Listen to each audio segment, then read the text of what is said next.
ധൈര്യം എന്നാൽ വെറും ശാരീരിക ശക്തി ഉണ്ടാവുക എന്നല്ല അർത്ഥം. അത് ബുദ്ധിമുട്ടുകളെ നേരിടുമ്പോൾ ഭയമോ നിരുത്സാഹമോ ഇല്ലാതെ മുന്നോട്ടു പോവാനുള്ള കഴിവാണ്.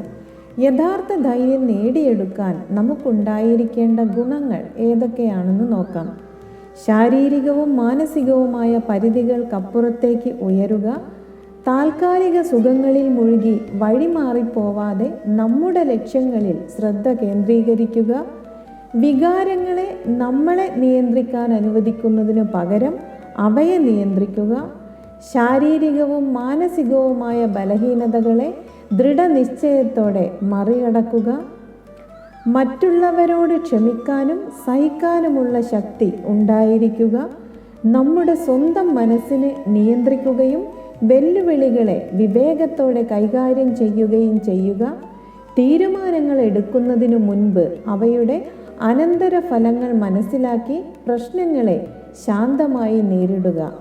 ധൈര്യമെന്നാൽ യുദ്ധങ്ങളിൽ പോരാടുന്നവർക്ക് മാത്രമുള്ള ഗുണമല്ല, അത് സ്വയം ജയിക്കുക എന്നതാണ്. അവനവനുമേൽ നിയന്ത്രണങ്ങൾ കൊണ്ടുവന്ന് സ്വന്തം മനസ്സിനെ ജയിക്കാൻ കഴിയുന്നവരാണ് യഥാർത്ഥ ധൈര്യശാലി.